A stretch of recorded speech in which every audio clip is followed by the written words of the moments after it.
Hey, good morning and happy Labor Day. I hope you're at home in your bed with a coffee, cuddled up, watching us.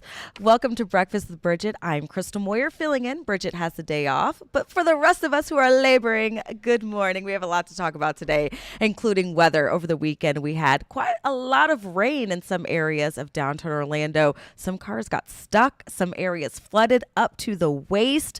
Jarrell Baker has the story on that. We're also live over at the Orlando International Airport. Today's supposed to be the biggest travel day of the holiday season right now for Labor Day. So we're checking in with some of that TSA check-in screening times right now with one of our reporters there. We also have news from the beach too. There is a warning if you're trying to head out to the beach today to celebrate with your family. Just to keep you safe, we'll get to that in just a moment. And also, we have a check-in on the Lake Mary All-Stars over the weekend. If you were like me and you watched on clickorlando.com, we got to see our coverage of the big parade that happened in Lake Mary on Saturday morning. News 6's Chief Meteorologist Candace Campos was there, as well as Trooper Steve.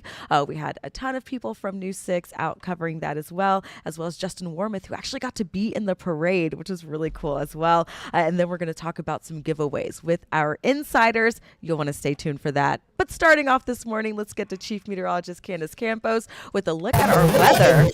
Whoa. Hi. Is that me? That audio is awful, girlfriend. Yeah, let's try to fix the audio. Let's see if we can power down and power back up. I don't know if you guys can hear at home. It is not sounding too good. Yeah, let's check back in with her and see if we can get to Trooper Steve in a moment with our weather. But first, let's talk about some flooding because weather over the weekend, it looked good during the early parts of the day, and then we saw those downpours. So Jarrell Baker was out in Thornton Park where some areas saw flooding up to the waist. One woman's car got stuck and a Good Samaritan had to rescue her from the high waters. Let's take a look. I was driving over there the Summerlin and take a ride to the Jackson, and my car just stopped. This is Martha Torres's car. She was trapped inside for nearly 12 minutes due to Sunday evening's heavy rain in downtown Orlando. Looks like a river, just in maybe 10 minutes, 15 minutes, and then I can get out from my car. And my angel here helped me to get out. Luckily, Isabella Goolsby and her mom were walking nearby and noticed Martha waving for help. So how'd you get her out? I opened the door and I was like, okay, like just come with me. You can hold on me because she has bad knee, so that you can come out slowly. We'll get there together. Like we'll come over here and we'll sit you down safe and sound. You know? Sunday's rain left several streets near Summerlin Avenue waist deep in floodwater. The water damaged several homes and even trapped several Orange County vehicles in this parking lot. Local business owner Nicole Escobar sent us this video of the rain soaking the streets near her business. She says it's a constant issue. I notice an impact on the foot traffic to my business because nobody wants to walk in that, especially if they're buying from the shop. They don't want to walk back to their car in torrential downpour and just the flooded sidewalks. Martha says she's lived 2 blocks from the area where her car was trapped for nearly a decade and never experienced any flooding to this magnitude. Even though her car may be lost, she's happy she survived. Blessing. No, it was blessing.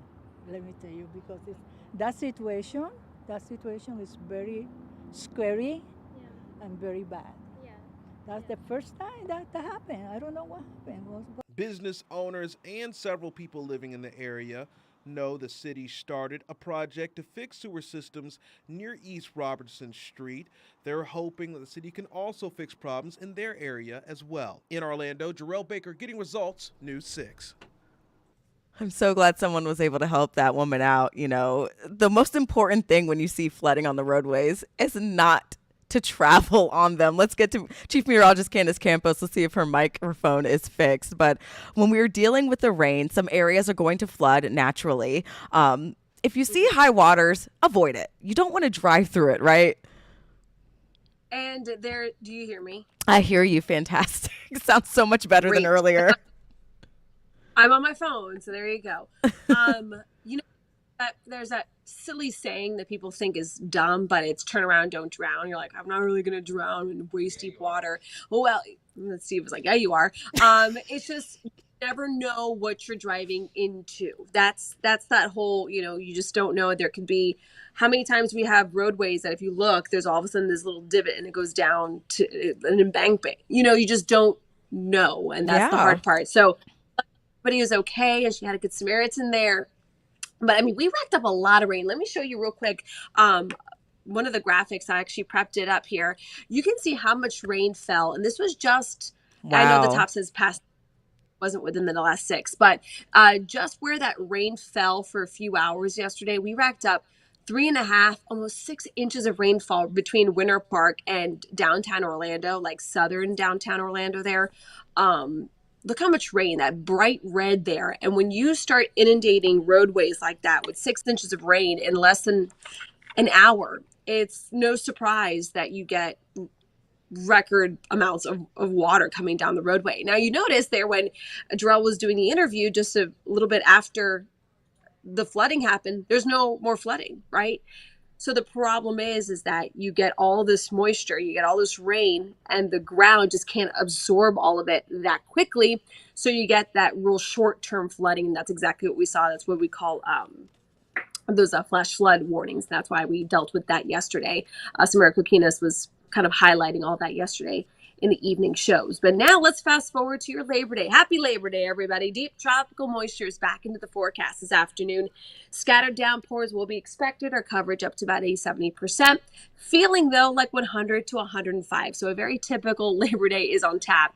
So you can see all that tropical moisture that's continuing to surge into Central Florida, and that will continue to allow the east and west coast sea breeze to develop over the next few hours. So let me show you here real quick. This is clouds and rain forecast dealing with those scattered showers right along the I-4 by about 5 o'clock. They will develop along both coasts, and then where they really collide is where we will see those rock and thunderstorms that could produce some pretty heavy rain once again. So this is about 5-6 o'clock in the evening today, right over, you see there, that downtown Orlando zone where we saw a lot of the rain in Thornton Park. A lot more of the same, lingering at least until about 5, 6, even 7 o'clock tonight, and then really tapering off by about 8. So the rain won't really move much in the forecast as we head into the evening hours. Let me backtrack here, show you where we're talking about. I double clicked by accident. Rain chances for today will be up to about a 70% this afternoon. Again, developing along our coast earlier in the day by about 2, 3 o'clock. And then as the sun goes down, that threat will be further inland. Speaking of threats, lightning, flooding, those are going to be the biggest concerns locally here in Central Florida, because we are going to continue to see more rain on top of what already has seen a lot of rain. Highs in the meantime, though, low 90s today, 93. Our average for this time of the year is 91. Do want to show you a quick check on the tropical outlook. We have 3 different zones we are watching. Not a big concern for us right now in Central Florida. It's certainly good news. So we have one in the Gulf of Mexico with a 10% chance of development. We have another one across the eastern Caribbean that has a 40% chance. Many models have been kind of flip-flopping on where this goes. As of right now, we're highlighting kind of that southern fringe of the Caribbean into the Yucatan Peninsula throughout the week. And then we have a third zone out over the far eastern Atlantic, just coming off the coast of Africa. That also has a 40% chance of development. As of now, no tropical troubles locally for us, but plenty of tropical moisture is in the forecast. Temperatures will stay consistent, low 90s, decent chance of rain each and every afternoon. We are gearing up, getting close to that peak of hurricane season. By the way, if you have any Labor Day plans, you know how there's all those great Labor Day sales. There's also the tax-free hurricane preparedness tax Ooh. also going, that is still going on until I believe the 6th. So they really time it out nicely at the beginning of the season and towards the peak of hurricane season, which, by the way, is September 10th. So no surprise that we're highlighting 3 areas in the tropics. How much of those systems will actually develop into something, we'll have to wait and see. We've got a lot of energy. We've got a lot of moisture, but how much that actually develops, we'll have to kind of wait and see. But as of right now, no big tropical troubles for us locally here. Well, that's some good news. And Candace, I know today's a special day, a meteorological day, if you want to call it that. We are celebrating the first day of fall. What? Yes, that was yesterday. It was September 1st, but it's our first day back, so I that It's got still confusing. summer. But right. And meteorological fall, reason why meteorologists decide, when they're going to call fall is because it's easier for data to get it from one specific, how the seasons change a little bit from day to day. So to Yeah. try to get the most concise, we try to keep it to an actual day for data purposes. So meteorological fall began September 1st, but fall locally here doesn't start for another 22 days. Candace Well, explains. I mean, fall really won't begin until, oh, look at me, thumbs up. That was oh, look, I did double thumbs up. I love that. How is that even happening? I want that. How are you doing that?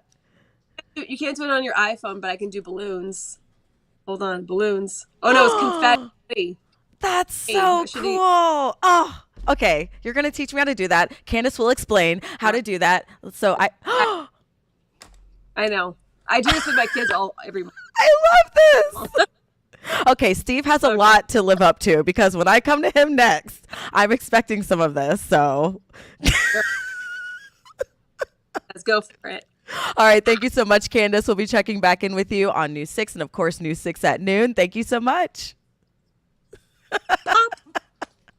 All right. Now we talked about weather. Of course, we want to see what's going on the roadways on this Labor Day. Is it heavy traffic? Is it dead out there? I don't know. Let's talk to Trooper Steve. Good morning. Happy Labor Day. You got the heart one. See? Just for you, Crystal. Steve, you just steal my heart. You come Just in for you. on Labor Look at Day, that. you anchor with me, you're keeping me company, and you send over hearts. Thank you. See, I was hoping that Candace didn't use the heart one because it's the only one extra that's out there. How am I There's the a whole only bunch- one who doesn't know how to do this? So believe it or not, we all figured this out when Breakfast with Bridgett started because all our iPhone settings were still on it, and we're randomly talking to Bridgett, and things started happening. Let's see, there's the balloons, I love it. and things just start happening on the screen, and we were like, wait, is this real right now? And it's like, yeah. So I'm just glad they're all appropriate. So tell us a little bit about what's going on with traffic. We did see it was a bit quiet this morning, but of course, if you're heading to maybe the airport or the beaches later on, we do expect to see some things pick up. Are you there? Yes. Can you hear us, Steve? Testing. Oh, it looks like we lost Steve's audio. He cannot hear us. Sorry, Steve. Are you? Can you hear us? I can hear you. Awesome. I'm back. Okay, You so I was there? talking about traffic because obviously it is Labor Day. So it was quiet earlier this morning, but if you're trying to head to the airport or maybe even the beaches area, we could start to see things pick up. Yeah, so right now our attractions area is my meter. I am so surprised by this. There is no delay anywhere along eastbound I-4 in the Champions Gate area. We're pretty much up to speed. Your drive time, perfect, flawless. The way the roads were designed, Champions Gate to downtown, 21 minutes. But like you're talking about, Crystal, we want to make sure that things are good over by the airport. So 528, not bad this morning. 436, even more of a ghost town. The thing is, you need to make sure you're checking your specific flight times because we're not providing those to you, but we will let you know how it's going to be to get there. If you get out there, you see Mark. He's over at, I believe, Terminal B. Make sure you give Mark Lehman a little bit of a hello. Downtown, not bad, but this crash has been hanging out here along Kirkman and Robinson. So just be careful as you're cruising out there, just south of the 408 FHP, now on scene after kind of a lengthy response. But a little further west, Lake County, you guys are doing great this morning. No delays along the turnpike, no delays along State Road 50. You can definitely tell it is a laboring holiday because all our folks out there still enjoying the day. Claremont, no delay along State Road 50. If you're waking up early, maybe getting yourself some breakfast out there. I want breakfast. And Candace and I would love a drop off. Come on by and drop us off something. A little out of your way, though. Lake Mary. All we've been talking about is Lake Mary, and we can continue. Traffic out here westbound this morning. Things very clear. along I-4. Excuse me, that's going to be CBS Mornings playing in the background there. Sorry about that. And no delay out there. So we're in great shape, Crystal. And today we're going to take it nice and easy with Trooper Steve on patrol. I've never talked about driving with sandhill cranes in the road. Oh. So I don't know how I'm going to do this. I don't know where this topic even came from. It just popped up in my calendar. So we're going to chat about, just sharing the roads. And then I'll bring kind of the laws of what are they protected by certain laws? Why are the way they are? Maybe some fun facts of these prehistoric type birds that we have here in Central Florida. And then, of course, just paying attention to how we drive. Awesome, Steve. And real quick, before we leave, the next story that we're going to with Mark Lehman is talking about the record-breaking passengers over at Orlando International Airport. And you are a frequent traveler, so you gave me some advice earlier today. And for those who maybe don't travel a lot, what are your recommendations for a smooth travel through the airport? So I am not a checked bag individual. I don't care how long the trip is. I am a carry-on guy. So I have learned how to pack really well from my time in the military, and our Florida director, Derek, he's a former Marine, kind of laughing with me this morning because you could pack a 10-day, 12 to 2-week trip in a carry-on without a problem.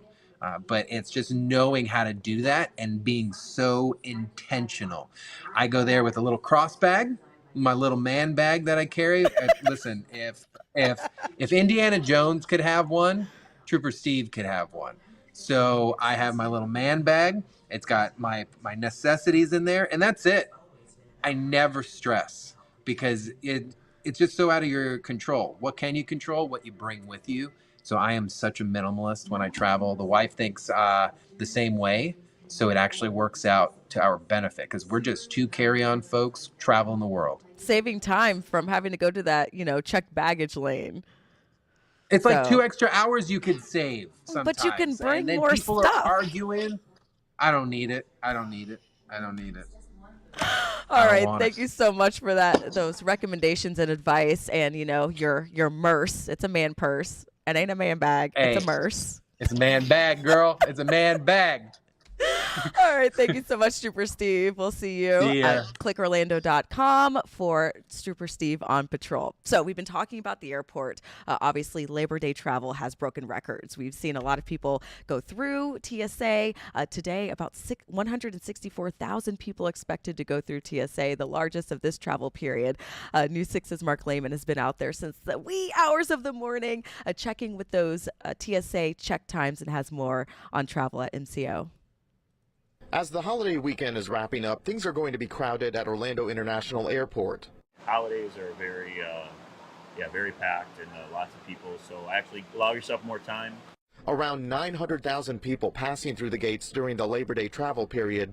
Today is expected to be the busiest of those days with 164,000 passengers at MCO, some of them offering their own advice. Bring smaller bags and less things and you're good to go. As much online checking in as you can do ahead of time. Airport officials are also making recommendations like arriving at the airport at least 2 hours early, checking your flight status before you leave, and avoid checking bags if possible. Parking may also be an issue for travelers. Last week, the airport announced a plan to consolidate rental car operations, but with the facility years away, officials have been working on short-term parking solutions.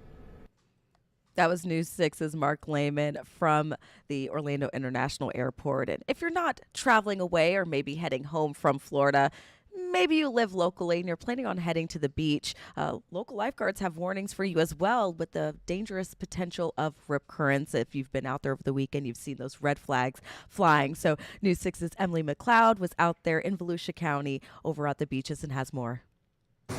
Well, with it being Labor Day weekend, of course our beaches are going to be crowded, but there's something else people should keep in mind when they're getting ready to hit the surf and the sand, and that's the water conditions. So we came out here to Daytona Beach to see how people are staying safe when the water is a little bit more rough. Christina Mears and her family are visiting Daytona Beach for the first time from Douglas, Georgia. Mears says they've been to several beaches along Florida's coast this summer, including Fernandina, St. Augustine, and now Daytona. But you all travel to the beach pretty frequently, so would you say you're pretty familiar with the beach flag systems? Right.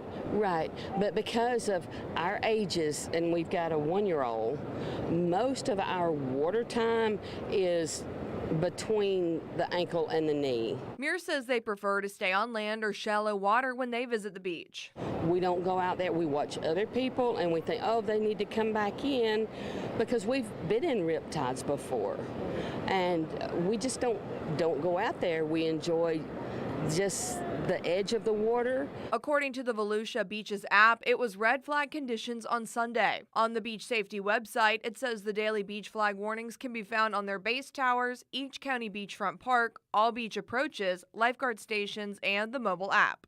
Now, if you get to a beach access and you find that one of these signs isn't readily available for you, another great resource is going to be the Volusia Beaches app. So let me pull it up here on my phone. There you have a whole list of options you can pick from. So I'm going to click on beach conditions, and then I'm going to go to beach report, and there I can see the rip risk for today, the current beach conditions, the wind speed, and what color flag is flying. I can also go back and see what each beach flag warning means. And you all are swimming near lifeguards. Tell me, you know, does that play a factor in your decision where you decide to set up on the beach? It does, because we watch both color flags to see when the flags change. And yesterday they did change, and we're like, oh, what happened? What's going on? You know. So we watch the flags of the lifeguards, and people need to do that because they're there for our safety. In Volusia County, Emily McLeod, Getting Results, News 6.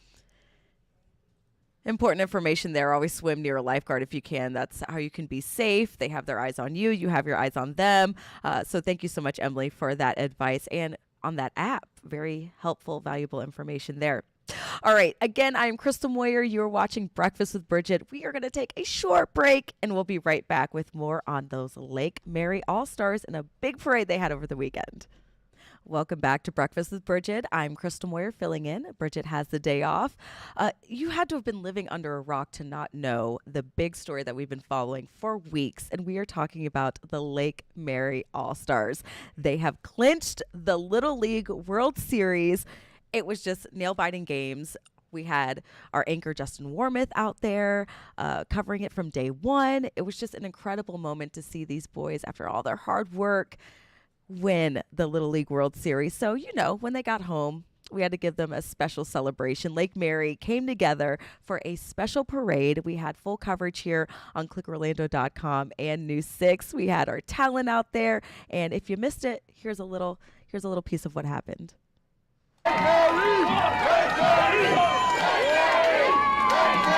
They're just special. They're part of our hometown. They're just really good players. I put in all these little baseballs for them to autograph because a signature is just a signature, but this is historic.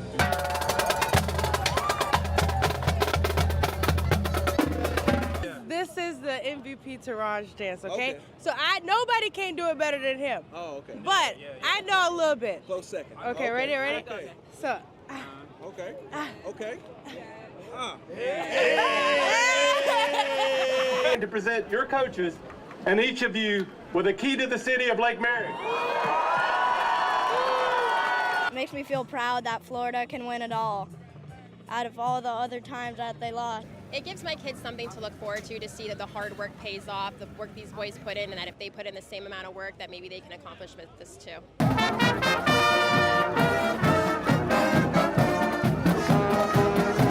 I'm really enjoying all the people coming together. You know, I always say that the win was the micro story, but the macro story is the relationships that are being formed with the families and all the people coming together. To me, that's the amazing thing that really came out of this. We are the champions, my friends, and we'll keep on fighting till the end.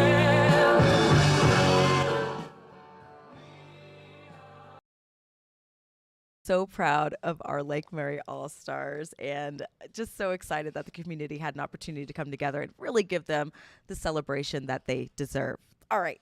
So if you're looking for some free stuff, you know I got you covered with our new 6 Insider contest. Right now we're giving away 2 family 4-pack of tickets to the Orlando Science Center to see the new life exhibit. We've got sloths there, monkeys, tamarins. They've got so much there, getting you up close and personal to animals in the name of science. So we're excited about that. Just head to clickorlando.com/insider to enter. It is free to be a new 6 Insider. You'll just fill out a little form there. Thank you so much for joining us, and we will see you here for News 6 at noon. Have a good one.